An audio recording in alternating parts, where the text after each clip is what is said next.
Olá pessoal, está começando mais um episódio do Agora Pode. Eu sou a Luísa Vieira e a nossa convidada especial é a professora especialista em humanidades, professora Kátia Hartmann. É um prazer estar contigo, muito obrigada pelo convite e já dando um alô aí para os meus alunos, para as minhas alunas que estão nervosos nessa reta final, mas que a gente faz de tudo um pouquinho para eles ficarem calmos, tranquilos e colocarem a cabecinha no lugar sabendo que eles fizeram tudo que é possível. Professora, e assim, como está a rotina, né? A sua como professora nessa reta final para o Enem e dos alunos? O que a senhora tem observado, assim, tensão, ansiedade?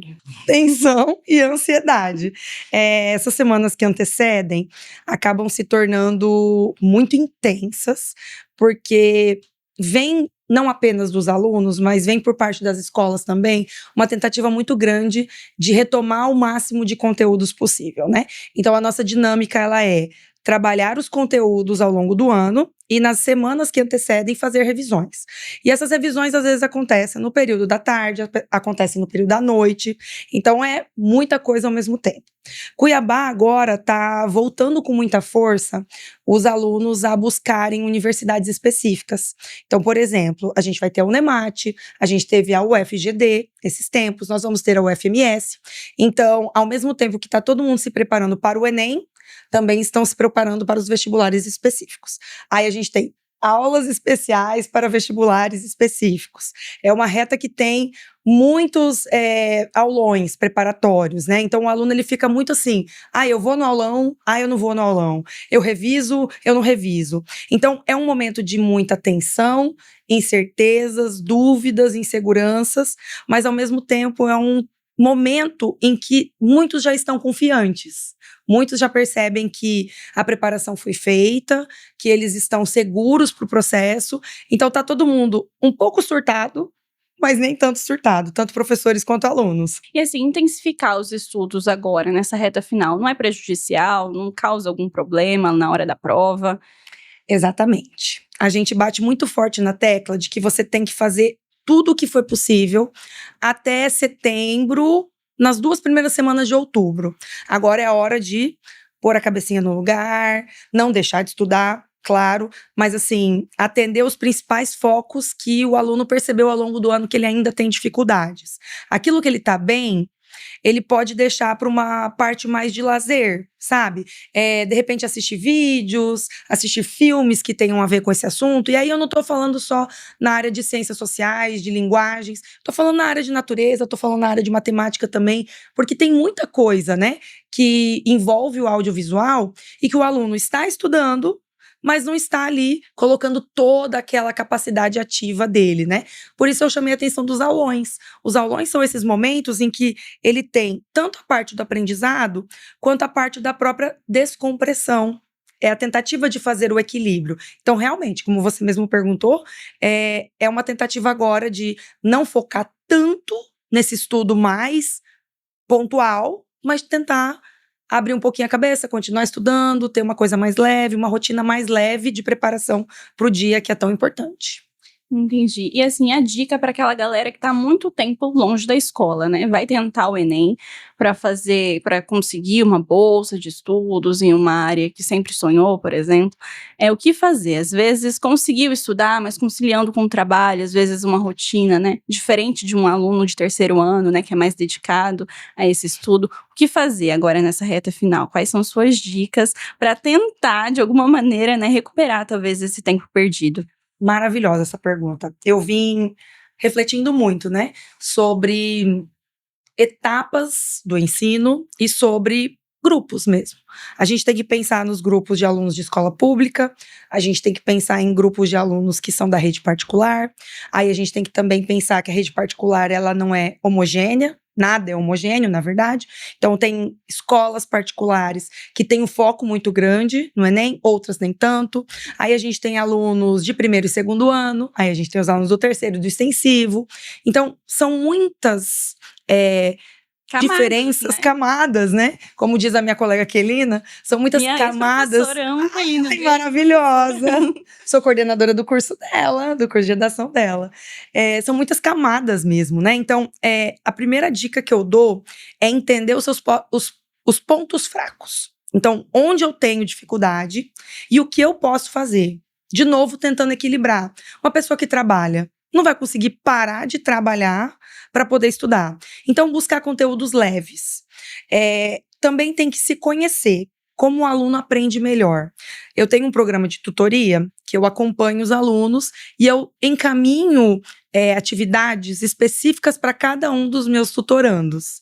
E um teste que eu sempre faço com eles, que é o teste de aprendizado, para saber se eles aprendem melhor visualmente, de forma auditiva ou de forma sinestésica. Sempre sai um resultado em gráficos. E o objetivo nosso é tentar combinar as duas melhores formas de aprendizado. Tem aluno que já sabe isso sem precisar fazer teste nenhum. Eu, por exemplo, quando eu estudava, eu sabia que eu era visual, porque eu sou fotográfica. Eu lembro assim, se eu parar, tô dando aula, né? Aí eu esqueço alguma coisa. Aí eu paro, eu lembro certinho, no lugar que eu li, no lugar que eu anotei.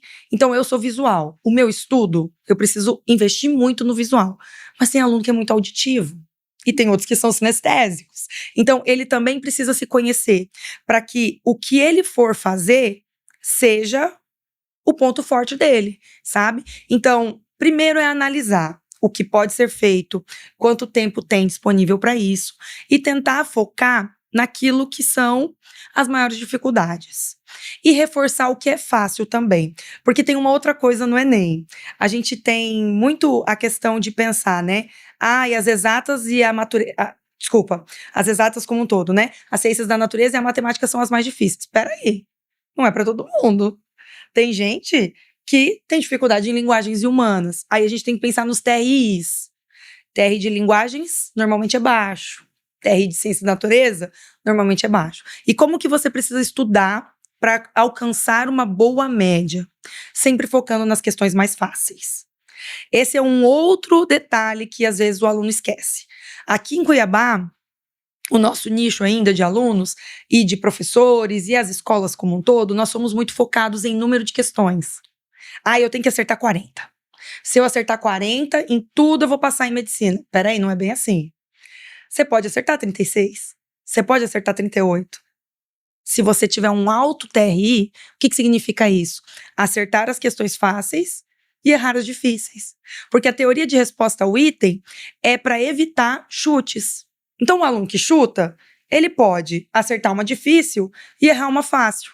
O que o sistema entende? Que ele não sabe o conteúdo da difícil. Como que, né? Como que acertou a difícil e errou a fácil, né? Peraí. Exatamente. Então, isso também é importante, sabe? Perceber que, independente do curso que você queira, a gente sempre fala muito de medicina, de direito, das engenharias, que são as mais disputadas, mas independente disso, até para você conseguir uma bolsa, para você conseguir um FIES, né? Você tem que atuar dessa maneira. Resolvendo as fáceis e acertando as fáceis e médias. Isso vai envolver também um processo de segurança. Às vezes é mais isso, sabe? Se sentir seguro do que exatamente saber os conteúdos. A prova do Enem tem isso também. Às vezes você acerta sem nem saber fazer o conteúdo. Por quê? Porque tem toda uma dinâmica autoexplicativa na prova, inclusive. E isso vai para a redação. Outro detalhe, né? A redação tem um peso enorme. São as duas áreas, redação e matemática. Os alunos ficam desesperados. Se eu tirar uma nota boa em redação e matemática, eu tô dentro de qualquer curso. Calma lá, peraí, vamos com calma. E a redação, ela tem muito do que é importante para ela nos próprios textos motivadores. E o que acontece com os alunos? Abrem a prova, que essa é a maior ansiedade, né? Vou abrir a prova. O que eu vou olhar primeiro? O tema da redação. Aí lê o tema da redação. Desafios para combater as crises climáticas ou desafios para combater os incêndios na Amazônia. E aí, às vezes, ele fica assim, o que eu vou falar sobre isso? E ele esquece que tá lá os textos motivadores. E os textos motivadores mostram tudo. É claro que ele sabe, aluno sabe disso, né? Que não é para usar partes do texto motivador. Mas o texto motivador elucida pode te Tudo. inspirar de alguma maneira, né? Exatamente. Eu sou meio perdida com datas, apesar de ser professora de história, mas, se eu não me engano, foram 3 anos atrás que caiu na temática da redação a palavra estigma. A galera desesperou. O que é o tal do estigma? Não faço ideia. E tinha um texto motivador explicando o que era estigma. E muitos não viram, muitos não perceberam, tangenciaram o tema pela falta de atenção. Claro que isso também é um nervosismo, né? Mas eu sempre reforço isso com eles. Fiquem atentos ao que a prova está te dando. Prova de humanas, prova de linguagens, prova de natureza, prova de matemática, todas as provas, elas têm no seu enunciado, na formação da sua questão, nas alternativas, muitos recursos que você já vai conseguir ali observar o que pode e o que não pode. Conversava hoje com a professora de física, né? E aí ela disse assim: eu fico muito chateada com um aluno que às vezes olha uma questão de física e não percebe certos absurdos. Como, por exemplo, o disjuntor de uma casa que vai ter 400 amperes. Ela fala, nem sua casa inteira vai ter isso. E aí você vai lá e se perde. Outra coisa, né? Aquele famoso meme do avião, né? O meu avião está voando a menos 200 quilômetros por hora. Sim. Como assim seu avião não está voando, né? Ele está voltando. Enfim, então muito disso é a questão da atenção na prova, é o observar todos os recursos que estão ali, porque a prova tem muito disso. E eu gosto de dizer para os mais velhos, aqueles que já passaram a época da escola, já estão trabalhando e querem voltar a fazer a prova, tem uma vantagem para essas pessoas. Elas já estão assim, ó, mais maduras para perceber certas coisas que o aluno de terceiro ano ainda não sabe, sabe? Então, envolve experiência também. É comum alunos mais velhos que estavam fora da escola acabarem indo tão bem e conseguirem aprovação em alguns cursos, aí vão dizer assim, nossa, mas eu nem estudei. Mas é porque muita coisa estava ali. E a calma também, saber lidar com o tempo, né? Porque eu lembro, assim, quando eu tava no terceiro ano, eu tava, meu Deus do céu, isso aqui vai definir a minha vida, né? E aí, às vezes a gente coloca uma pressão que nem é tão necessária, assim. Então, quem tá fazendo, assim, de forma mais calma, mais tranquila, esperando ali, né? Lendo com atenção, talvez o resultado seja melhor. E falando nisso, eu queria que você também desse dicas do que fazer nesse primeiro dia, né? Porque 90 questões, mais a redação, muitos textos, né, nas humanidades. E, assim, muitos textos interpretativos. Eu queria que você, pelo menos, fizesse um panorama dessas provas e também indicasse o que é melhor fazer primeiro. Faz a redação primeiro, faz as provas, o que resolve? Olha, aqui eu entro numa polêmica. Minha amiga, minha colega, a professora Kelina, vai puxar minha orelha depois. Mas é o seguinte, não existe uma fórmula, tá? Essa é a primeira coisa que eu preciso dizer. Alunos que se prepararam durante o ano, eles já estabeleceram a sua rotina. Alguns, Kelina não briga, alguns fazem a redação primeiro e depois vão para as questões. Outros começam a redação, precisam anuviar a cabecinha, vão fazer questões de humanas, fazem de linguagens e voltam para a redação. A dica que eu dou é, quem já tem um sistema que está confiante nisso, mantém esse sistema. Agora não é hora de mudar nada. Agora, o aluno que não está habituado com nenhum sistema é a redação, sem dúvida. Aí você começa fazendo rascunho e já passando a limpo. Que essa é uma outra coisa, né? A gente lá no curso, os alunos falam assim pra mim, professora, eu fiz a redação, eu só não passei a limpo. Eu falo, então você não fez a redação. A sua redação só vai estar pronta quando você passar a limpo. Então, no geral, não tenho nenhum sistema, faça a redação completa primeiro. Aí depois, vai para aquela área que se sente mais confortável. Pode ser humanos ou pode ser linguagens. Alguns preferem ir na ordem. Então, como tá lá linguagens primeiro, já faz linguagens, já faz humanas. Por que eu gosto de recomendar as humanas primeiro? Porque a prova de humanas, quando você está muito seguro de um conteúdo, você não precisa ler o texto. E aí você economiza tempo.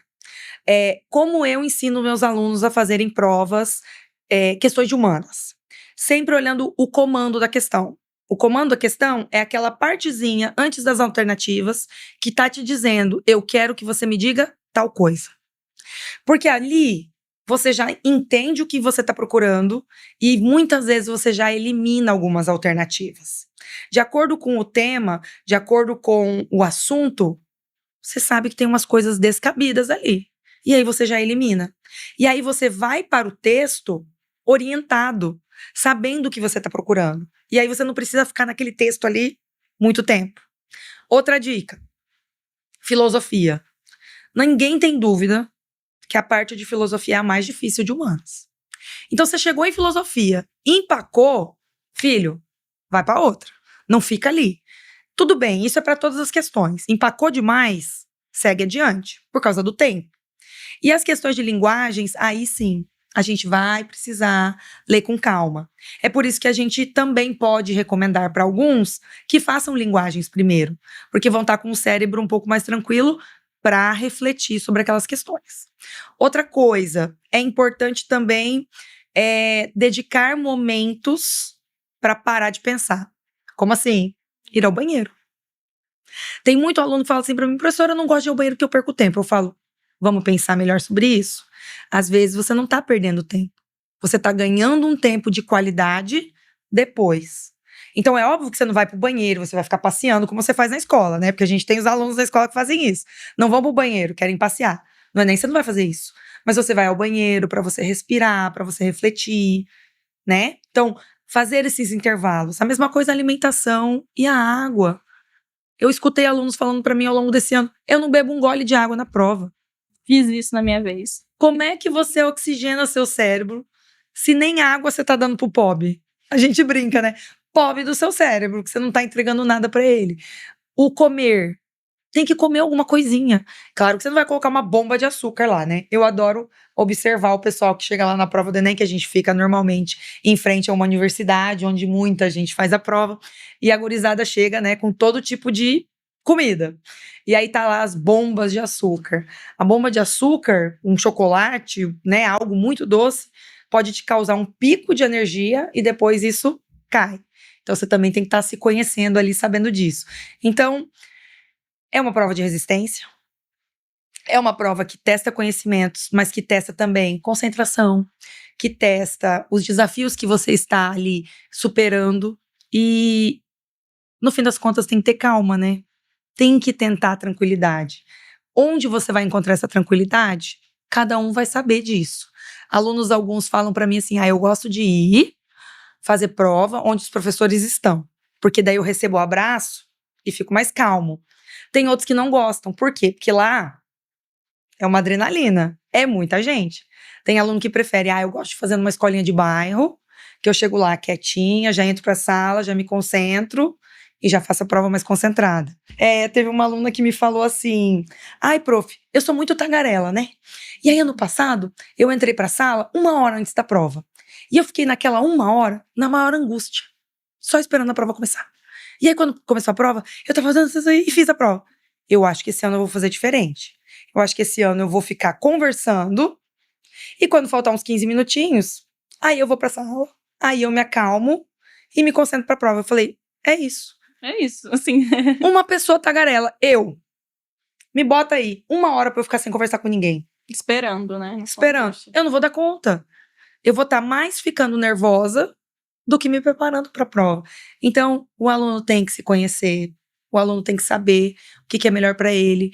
E às vezes, se ele não sabe, pergunta para os professores. Todo professor tem uma dica para dar. A gente observa, a gente está do lado de cá, a gente conhece um pouquinho de cada um. E aí a gente sabe, se o aluno falar assim para mim, professor, eu vou ficar lá fora conversando muito, muito, muito, e depois eu vou em cima da hora. Eu vou saber dizer para ele, você é um aluno que você precisa se concentrar um pouquinho mais. Entra um pouquinho mais cedo, para você se acalmar mais rápido. Então, tudo isso, olha quantas variantes pro dia da prova, sabe?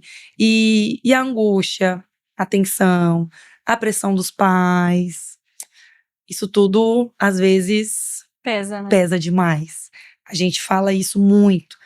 Pai, mãe, familiares, todos querem o muito bem daquela pessoa, mas às vezes colocam tanta pressão naquele indivíduo que acaba mais assustando do que ajudando. E a gente entende. Sim. Tá todo mundo querendo o melhor para todo mundo nesse momento. E é muito concorrido, então. Exato. Né? E não existe uma fórmula, né? Como é que vai ser para cada um? Cada um age de forma diferente. A gente tem resultados lindos, maravilhosos, com alunos que estudavam pouquíssimo. E a gente tem resultados lindos, maravilhosos de alunos que estudavam muitão. Qual você vai ser? Só você sabe qual você vai ser. Sim. E às vezes só estudar não basta, né? Sei lá, trava na hora de fazer a redação. Eu conheço amigas, aconteceu comigo também, eu travei. E aí tive que respirar um pouquinho, né, parei um pouquinho, voltei pra prova, assim, me prejudicou um pouco, mas consegui, porque também tinha me preparado, né, ao longo do ano todo, e depois chorei pra Kelina, ai Kelina, você sabe o que aconteceu, mas deu tudo certo no fim. Fiquei um pouquinho triste e tal, mas é isso, acontece, né, então... No meu caso deu certo, mas espero que pra galera também dê. Mas você tá dando uma dica ótima. Travei. O que você fez? Parou, respirou, colocou a cabecinha no lugar e voltou. É isso. É tentar fazer isso o máximo possível. E assim, faz a prova e já vai anotando no gabarito ou passa limpo depois? O que você acha? É outra coisa também. Como a gente tem, né, o fiscal de prova, que ele vai anotando o tempo, o gabarito ele tem ali por volta de 30 minutos para você preencher. Então, alunos fazendo e preenchendo, fazendo e preenchendo. Outros fazem tudo para preencher no final. Eu vejo com maior frequência os alunos preenchendo no final, porque aí você está focado em uma coisa só. Se você cansar demais, essa pausa pode servir para você começar a preencher o gabarito, mas aí sempre de olho ali no tempo. Se o tempo começar a apertar, gabarito. Tá lá com o gabarito, né? Ah, e outra dica, canetas. Todo mundo fala da canetinha fina, né? A CIS Script 05, preta para redação. Mas para marcar o gabarito, aquela caneta bem grossinha ali, ó, para ser tempo, né? Isso, para você otimizar tempo, exatamente. Então, de novo, né? O aluno estar atento ao que ele está fazendo. Vê ali se ele acha que dá para deixar o gabarito para o final ou se ele acha que tem que ir trazendo o gabarito ao longo do tempo. Pergunta de milhões agora, né? Ai, meu Deus. Tema da redação. O que vocês apostam, né? O que, né, mais está circulando? Quais são as apostas para esse ano? As apostas são muitas. Tem bolão, o pessoal faz bolão, o pessoal, né, faz aí todo tipo de coisa. Eu pensei por muito tempo, a gente discutiu entre professores a questão do meio ambiente. Só que aí aquela coisa, né? Tá todo mundo falando. Tá tendo a COP, vai ter a COP. Será que realmente eles trariam esse tema tão óbvio? Pode ser que não. É muito provável que não. Mas alguma coisa que possa, talvez, relacionar com isso, sabe? Inclusão é um dos eixos que são mais cobrados. Então, de repente, alguma coisa que envolva inclusão em relação ao meio ambiente, pode ser legal. Comentamos sobre refugiados climáticos, né? Pode ser algo nesse sentido. Tecnologia está sempre muito em voga, né? E aí a gente pode pensar também, tiveram temas nessas últimas semanas de vestibulares específicos que envolveram a inteligência artificial. O Enem gosta de surpreender.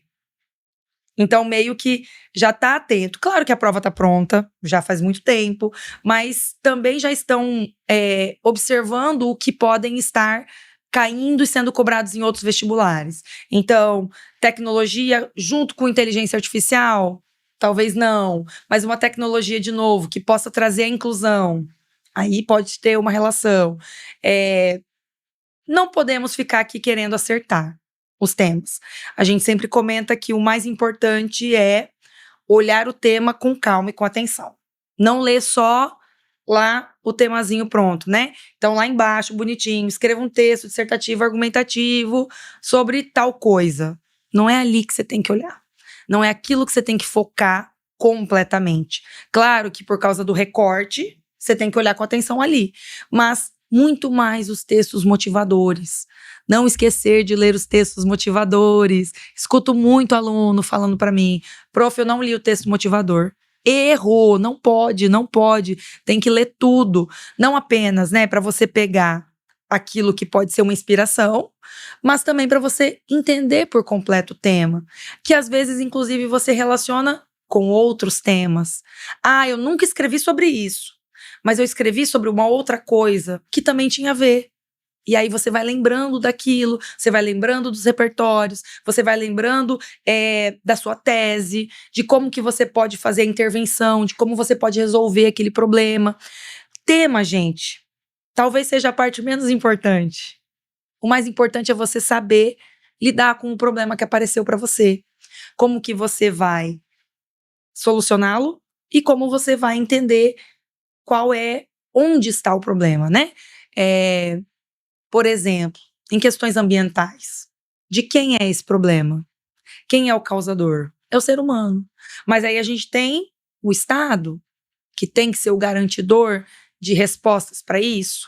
Você vai culpar quem? Você tem que saber quem você vai culpar, né? E aí, como que você vai resolver o problema? Quem você culpou.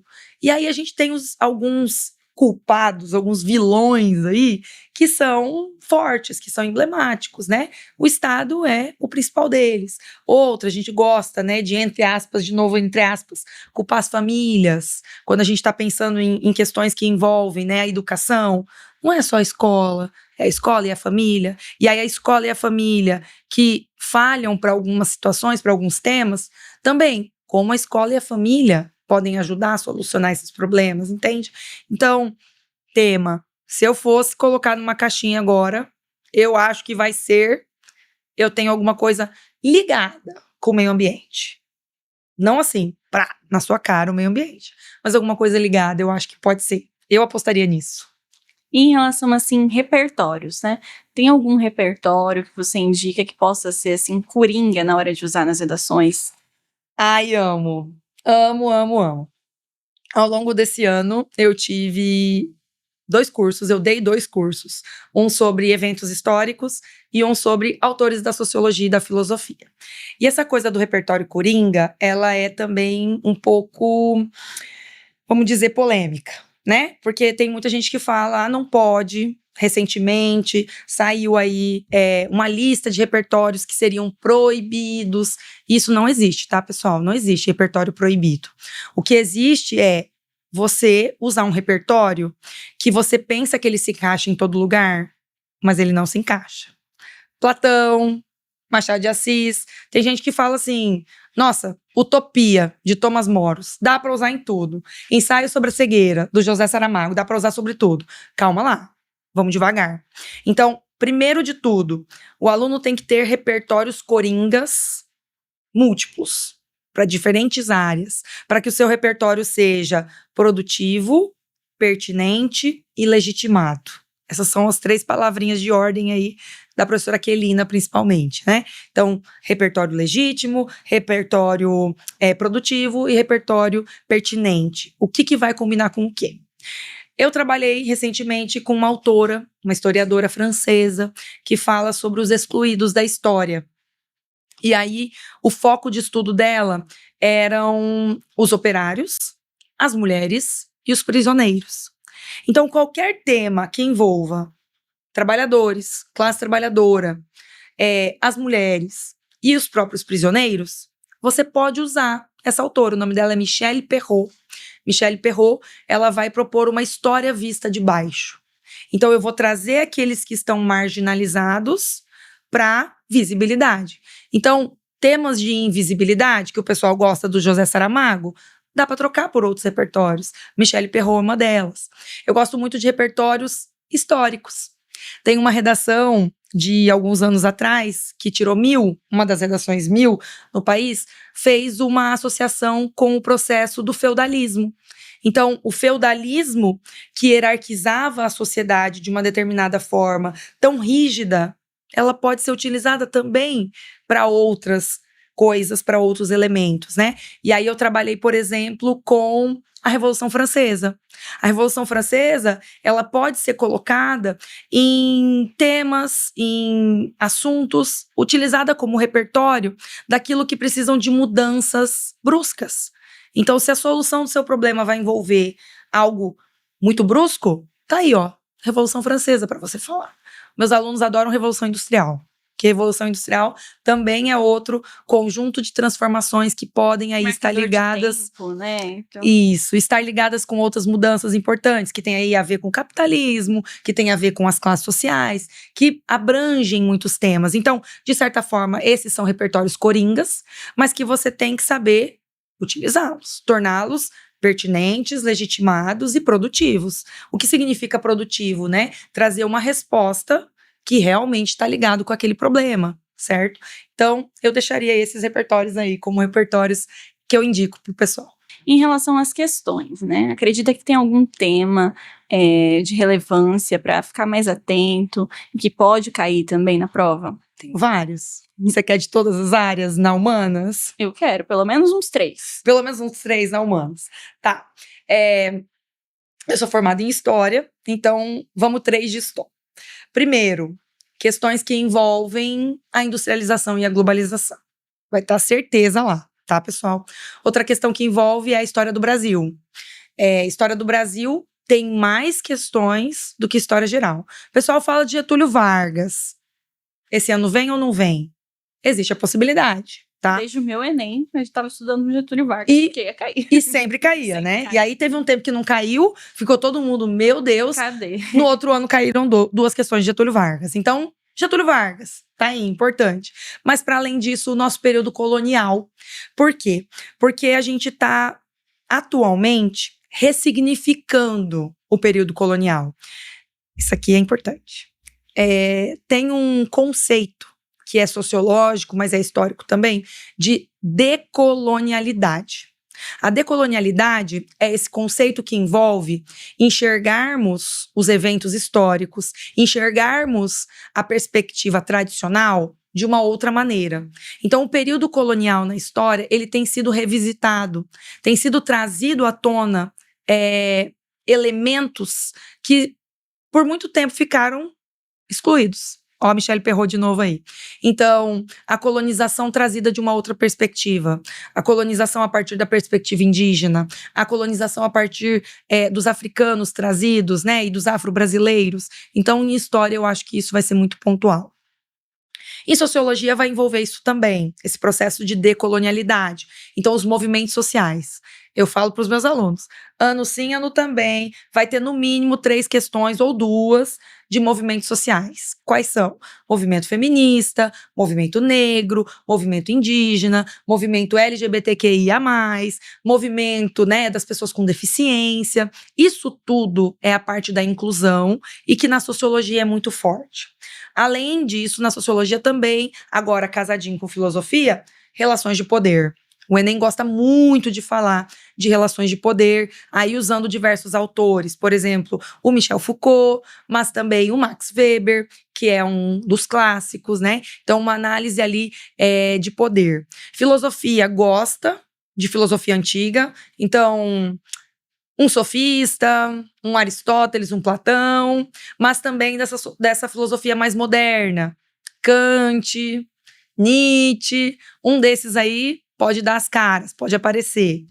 Geografia, bem difícil, tá? Pessoal de humanas, a geografia é, junto com a filosofia, a outra disciplina que acaba sendo bastante pesada, sabe? Vem alguns termos muito técnicos, vem uns assuntos muito técnicos, que aí vai envolver domínios morfoclimáticos, que vai envolver também análise de gráficos, e analisar gráficos é uma habilidade um pouco difícil para muitos alunos, então a análise de gráficos pode cair na geografia, relacionado com o crescimento populacional, questões de cidades, de urbanização e assim por diante.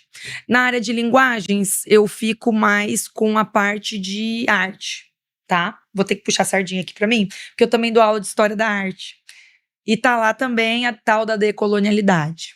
E aí a gente tem muitos movimentos contemporâneos que contribuem para todos esses processos, sabe? De revisitar a nossa análise, chamando a atenção, trazendo à tona o que por muito tempo ficou escondido, o que por muito tempo ficou deixado de lado.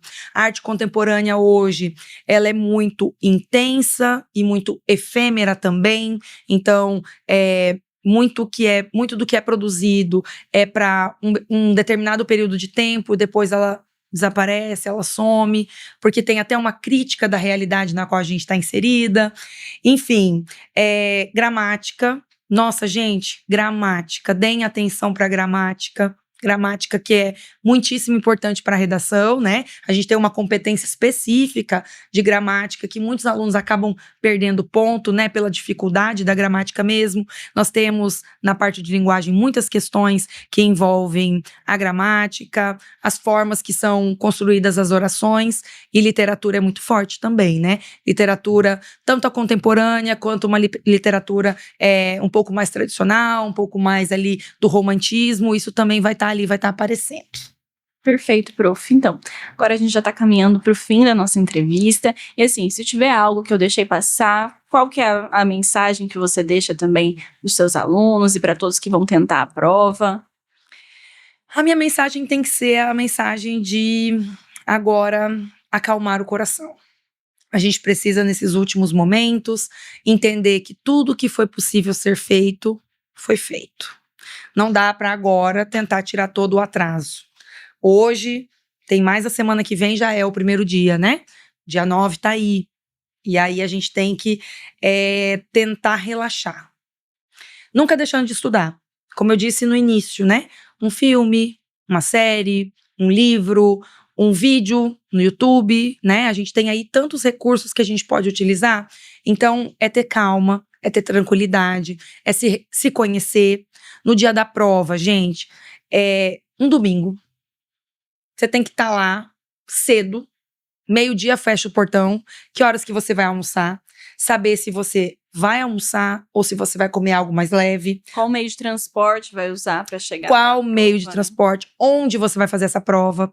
Então, importantíssimo conhecer o seu lugar de prova antes. Um erro que muitos cometem, né? Deixar para ir só no dia para saber onde é. Não, você tem que saber onde é. Se for fazer em lugares, né, que tem muita gente, tem que chegar cedo, cedo mesmo, tá? Naquele lugar, posso falar o nome? Não, né? Naquele lugar, gente, verdade, tá? 9 horas tem que estar saindo de casa. É melhor você chegar lá e ficar um tempão esperando do que você correr o risco de chegar atrasado. E virar meme. E virar meme. Ano passado, né, temos um meme cuiabano lá do menino que foi empurrado para entrar. Então, assim, realmente ficar atento, se organizar.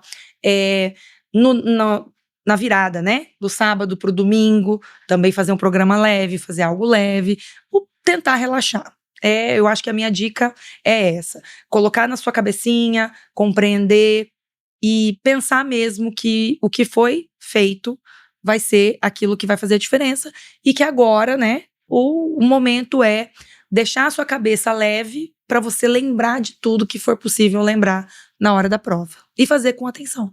Muito obrigada, professora, por estar aqui, né, nessa semana tão corrida. E o Agora Pode vai ficando por aqui. Muito obrigada e até a próxima.